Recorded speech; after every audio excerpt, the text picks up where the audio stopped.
twist, and shout. Play your perfect combination at Pechanga Resort Casino. Flood warnings have been issued across the UK after days of unprecedented. I found another body. Someone wanted us to think that he drowned in here. I'd be careful if I were you.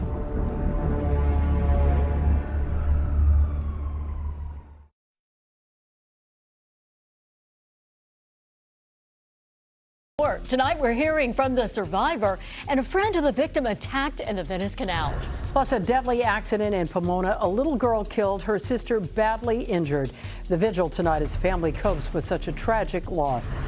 And trying to get Topanga Boulevard back open. The update tonight for business owners who have been struggling since the mudslide closure. NBC4 News at 6 starts with breaking news. That breaking news at 6 is in the Scott Peterson case, a judge denying nearly all DNA testing requests made by his new attorneys. Good evening once again, everyone. I'm Colleen Williams. And I'm Kathy Vara. The LA Innocence Project filed motions for that new testing on items they say might prove Peterson's innocence. Investigative reporter Eric Leonard joins us now live from the newsroom with the latest update. Eric. Hi, Kathy and Colleen. Well, Peterson and his new legal team had a really tough path here, as it's very difficult in general to reopen any criminal case where there's been a conviction, a verdict. They had to show that there was going to be or could be new evidence directly tied to the murder that could reveal something that wasn't known back when Peterson was convicted, and the judge says Peterson failed mostly to do that. At a hearing in San Mateo Superior Court, the judge denied nearly all of Scott Peterson's claims that new DNA testing could lead to proof that someone other than him was responsible for the murder of his wife, Lacey, and their unborn son, Connor.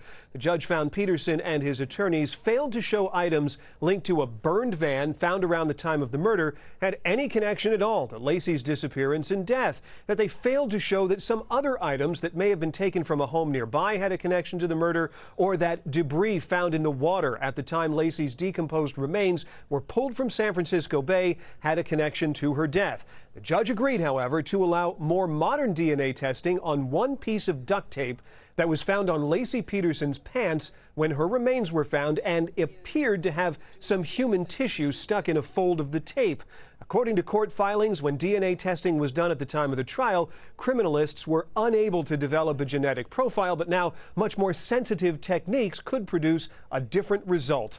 Lacey Peterson disappeared just before Christmas in 2002. The remains of her and her baby were found in April 2003. You'll remember Peterson was convicted of those murders in 2004, sentenced to death, but that was changed to life without parole in 2021. Back to you in the studio. Eric, is there any indication what happens next in this case? Yeah, well, the judge's decision today could clearly be the end of Peterson's new efforts to find new information. That's unless, of course, the duct tape exam leads to some new DNA profile that isn't Peterson's or Lacey's. And keep in mind, Peterson has unsuccessfully appealed before. In 2013, they did some other DNA testing, but that led to no new information or evidence. They'll be back in court in July to work out the mechanics of this new test, but unless it reveals something completely that would completely upend the case, this could be the end of the road. Eric Leonard reporting from our newsroom. Thank you. The man arrested for attacking two women in the Venice canals has now been charged with murder after one of those women died. And today, we are hearing from one of her best friends. NBC4's Alex Rozier joins us live from the Venice canals with reaction. Alex?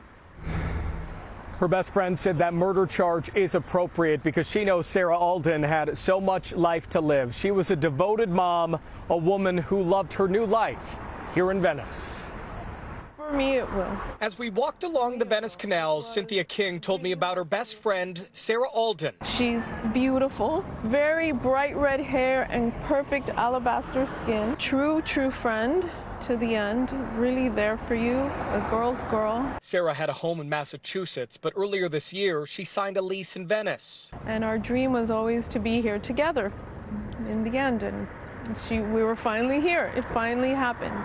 But sadly, just a few weeks after she arrived on April 6th, police say a man attacked and sexually assaulted her in the Venice canals.